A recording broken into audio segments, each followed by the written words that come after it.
Hariom, Ram Ram. Question number 3 करते हैं। Operating activity का क्वेश्चन है, cash flow from operating activity. Business के ऑपरेशन से रिलेटेड जो भी एक्सपेंसेस हैं और इनकम्स हैं, for example cost of goods sold, office expenses, नीचे चलेंगे तो सेलिंग एक्सपेंसेस, ये ऑपरेटिंग एक्सपेंसेस हैं। और ऑपरेटिंग इनकम बाय सेल्स है। जो डिविडेंड रिसीव्ड है, profits on sale of building है, ये नॉन ऑपरेटिंग इनकम है। और depreciation, loss on sale of machinery, goodwill written off, preliminary expenses written off और income tax paid. Income tax को तो हमने जब नेट प्रॉफिट लेना है तो बिफोर टैक्स लेना है, तो जो इनकम टैक्स पे कर दिया उसको हम सबसे पहले ऐड करते हैं। तो net profit before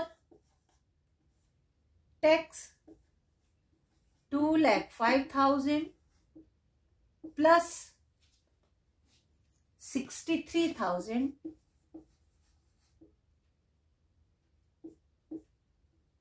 0,0,0,862।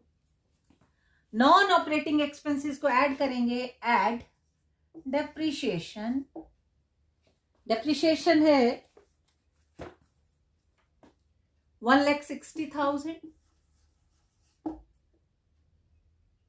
Loss on sale of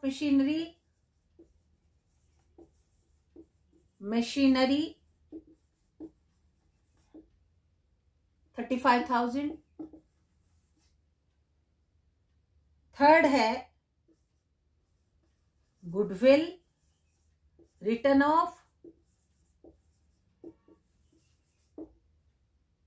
12,000। Preliminary expenses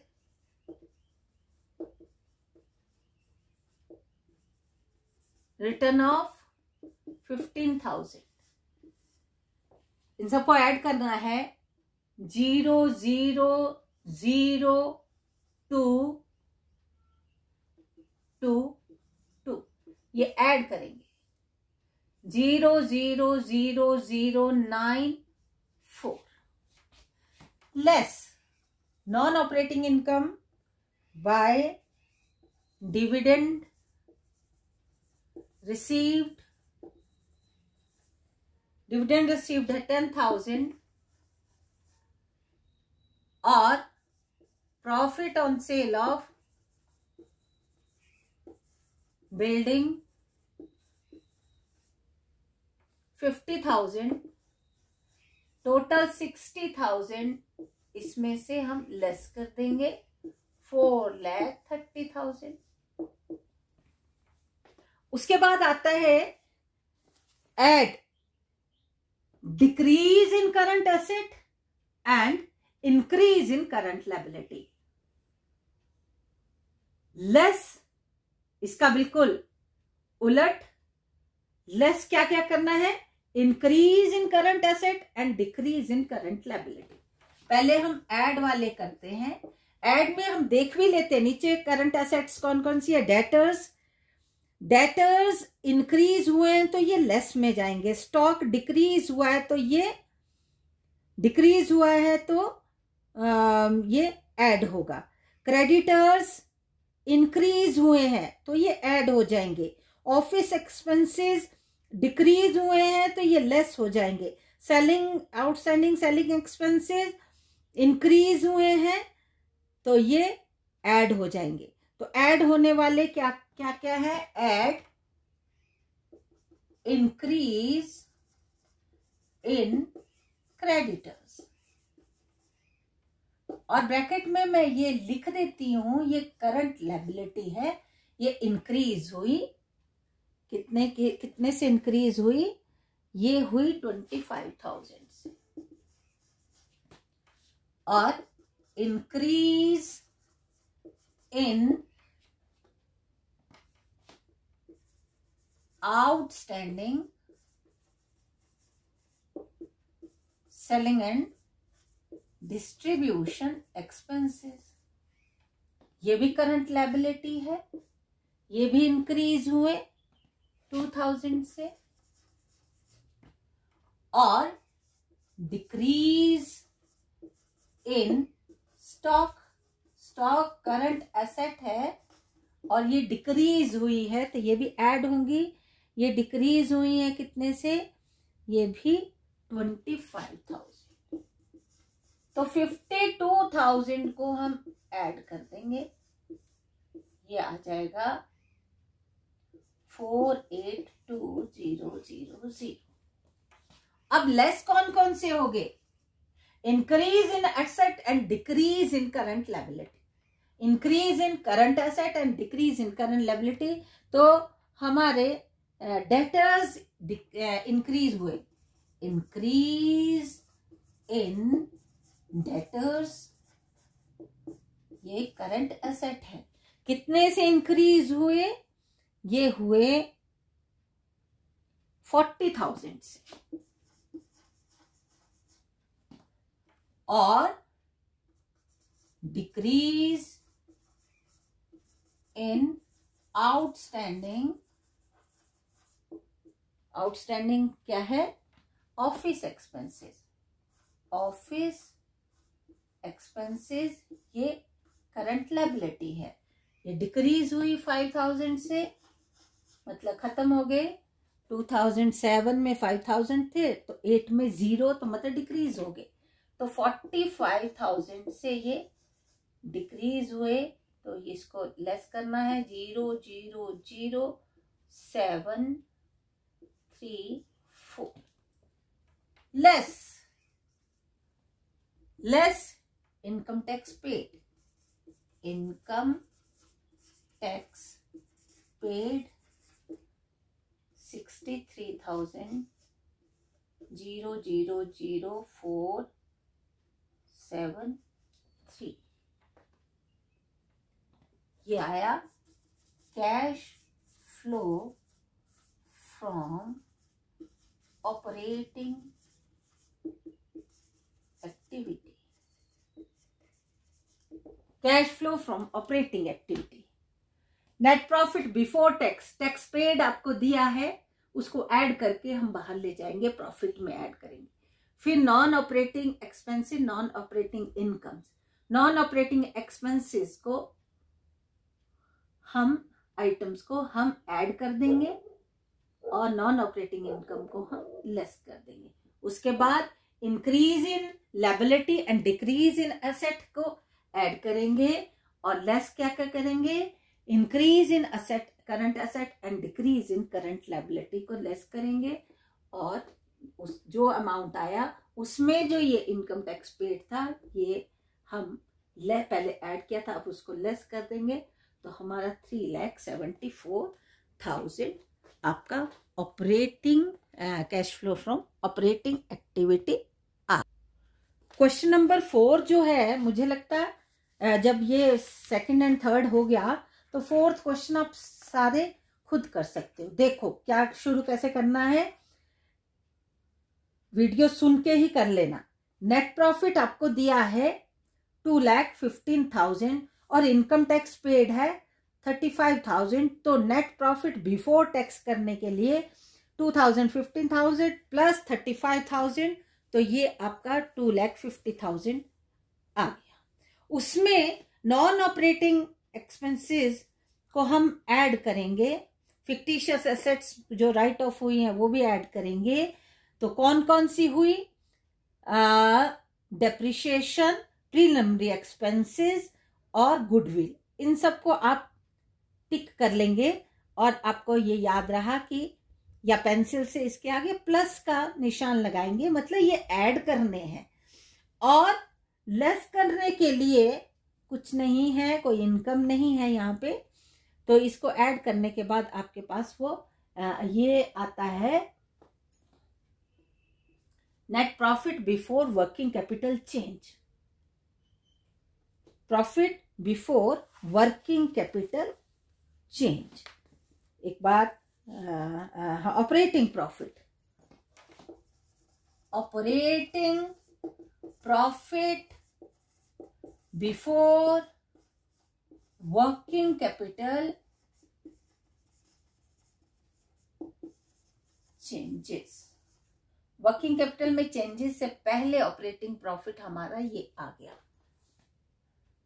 उसके बाद आपने क्या देखना है, स्टॉक देखेंगे 2007 दिसंबर और जनवरी 2007, मतलब क्लोजिंग कौन सा है, लेफ्ट वाला। तो पहले स्टॉक क्या हुआ, स्टॉक डिक्रीज हुआ, स्टॉक डिक्रीज हुआ 30,000 से, तो ये प्लस होगा। डेटर्स भी डिक्रीज हुए 25,000 से, ये भी प्लस होंगे। बिल्स रिसीवेबल भी करंट एसेट है, करंट एसेट इंक्रीज हुई 9,000 से, तो ये लेस होगा। क्रेडिटर्स इंक्रीज हुए, करंट लायबिलिटी इंक्रीज हुई, तो वो भी ऐड होगी।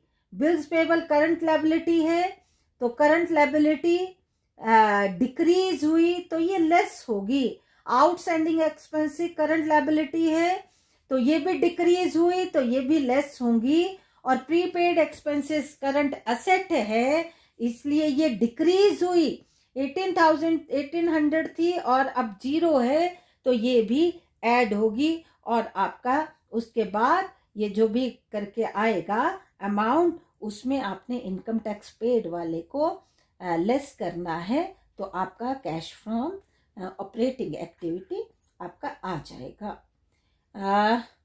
एक आधा क्वेश्चन मैं और करवाना चाहती हूँ, फिर मैं इन्वेस्टिंग एक्टिविटी में जाऊंगी।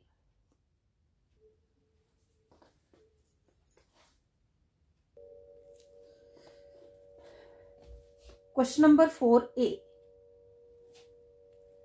क्वेश्चन नंबर 4A बहुत सिंपल है। इसमें जो फर्स्ट पार्ट है वो कुछ नहीं है, मतलब जो नॉन ऑपरेटिंग एक्सपेंसेस और इनकम को ऐड और सब्सट्रैक्ट करना है। सिर्फ current assets and current liability का इंक्रीज और डिक्रीज आपको दिया है। तो इस क्वेश्चन में हम देखेंगे कि कैसे देखोगे, एक बार देखेंगे। नेट प्रॉफिट बिफोर टैक्सेशन ही दिया, कोई टैक्स की वैल्यू नहीं दी है। Before taxation net profit before taxation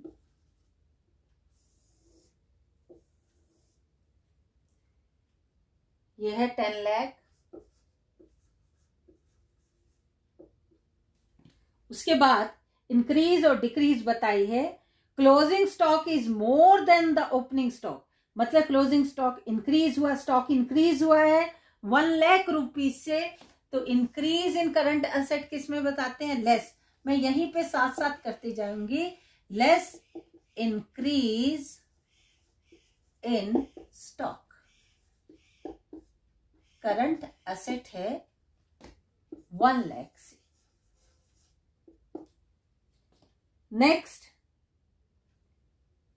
outstanding salary decreased bye, outstanding liability है तो डिक्रीज इन, ये भी लेस में जाएगा, decrease in outstanding salary.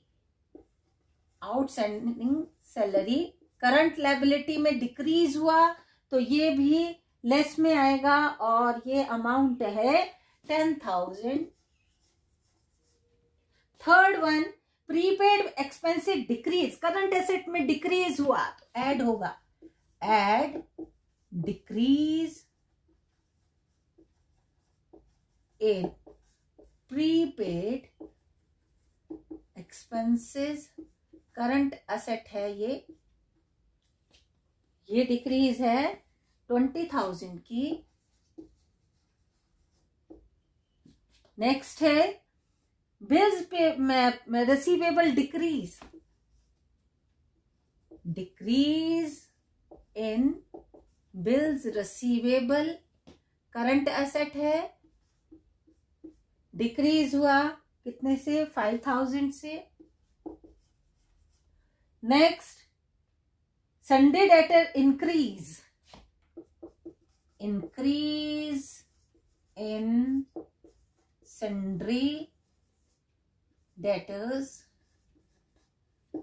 Current asset increase in current asset 70,000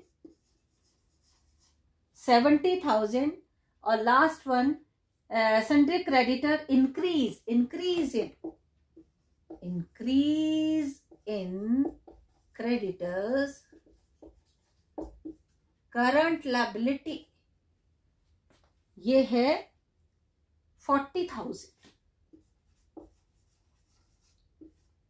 add 65,000, 10,65,000, 1,80,000 less 1,80,000, 0,005 8,85,000 is the cash flow from operating activities. 85,000 ये आपका आया। क्या था इसमें? इंक्रीज और decrease in current assets and current liability. इसी को ही हमें ये पता होना चाहिए कि ऐड किसको करते हैं? ऐड करते हैं decrease in current asset and increase in current liability, और सब्सट्रैक्ट किसको करते हैं? Increase in current asset and decrease in current liability. तो ये बिल्कुल सिंपलेस्ट क्वेश्चन था। क्वेश्चन नंबर जो 5, क्वेश्चन नंबर 5 जो है वो 4 की तरह ही है। 3, 4 ये सारे सेम है। इसमें प्रॉफिट आपको दिया गया 15,000 और आफ्टर प्रोवाइडिंग डेप्रिसिएशन, और डेप्रिसिएशन लगने के बाद 15,000 है। तो सबसे पहले हमने नेट प्रॉफिट, कोई टैक्सेशन का इसमें नहीं दिया गया है टैक्सेशन के बारे में, तो नेट प्रॉफिट आपको 15,000 एट डेप्रिसिएशन 5,000 डेप्रिसिएशन है, आपने डेप्रिसिएशन लगा देना है।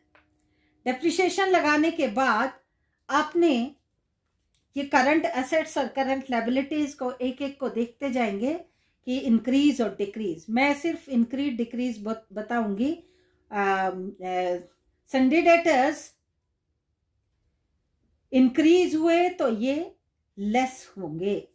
प्रोविजन फॉर डाउटफुल डेट ये लायबिलिटी होती है और ये इंक्रीज हुई तो ये ऐड होंगे। बिल्स रिसीवेबल डिक्रीज हुए तो ये भी ऐड होंगे। बिल्स पेएबल इंक्रीज हुए तो ऐड होंगे।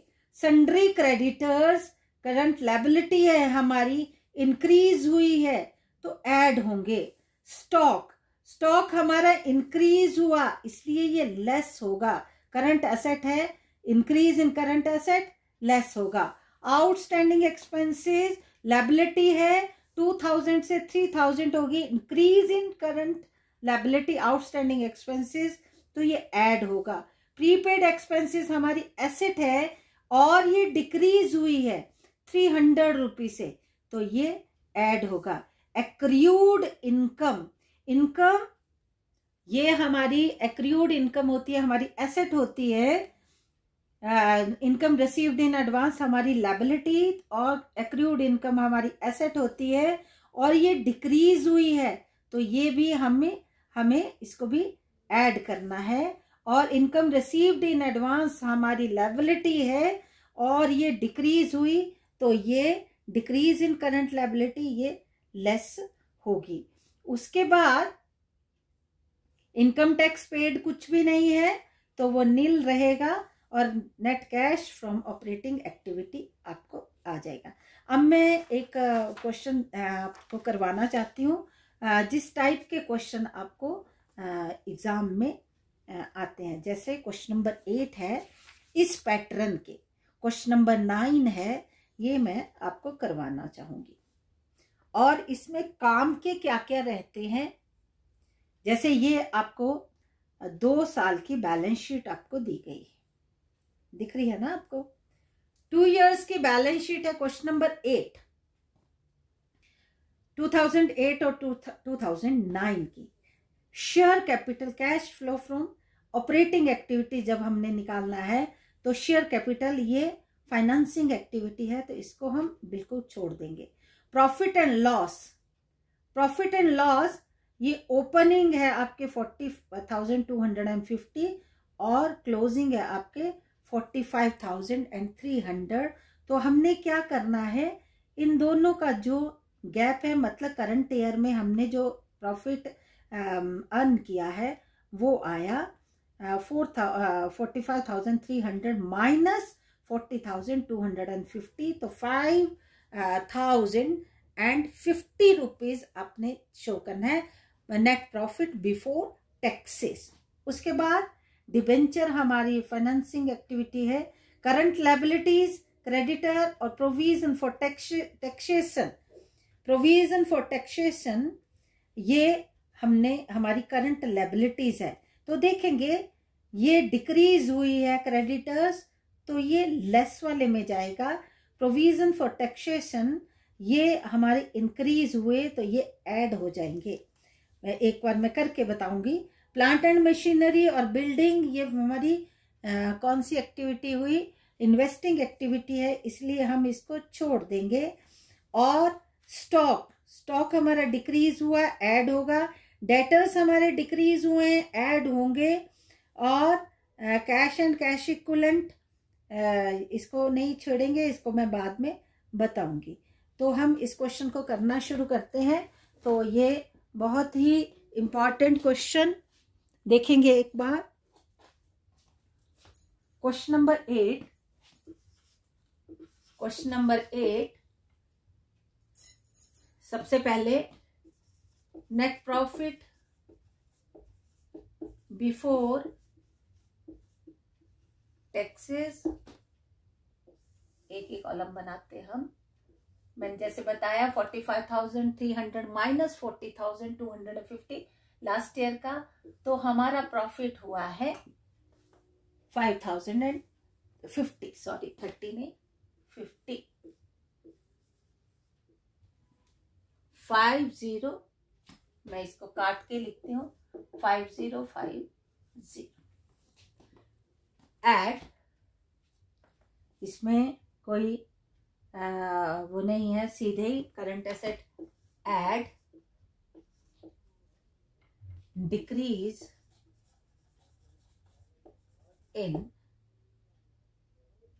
कौन कौन सी है, स्टॉक, डिक्रीज इन स्टॉक, ये कितना है, स्टॉक 50,000 से 37,000, तो 13,000 के डिक्रीज हुई। डेटर्स भी डिक्रीज हुए, decrease in debtors, debtor decrease हुए 40,000 से 32,100, 979 की ये भी डिक्रीज हुए। और उसके बाद provision for taxation, increase in provision for taxation, ये इंक्रीज हुए 2,500, 00432, 23,400, 00548, 28,400,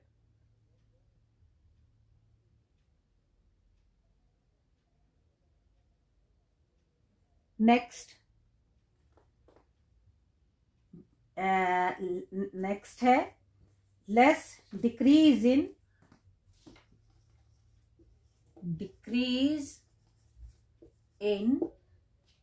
क्रेडिटर्स, क्रेडिटर्स कितने से डिक्रीज हुए हैं हमारे 20,000 से, 20,000 डायरेक्ट लिख दिया मैंने, 8,450 आपका आया कैश फ्रॉम ऑपरेटिंग एक्टिविटी। अगर आप देखेंगे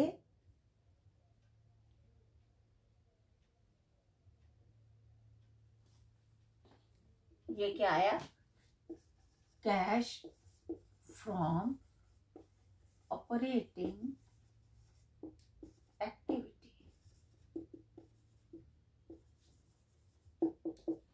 फ्रॉम ऑपरेटिंग एक्टिविटी।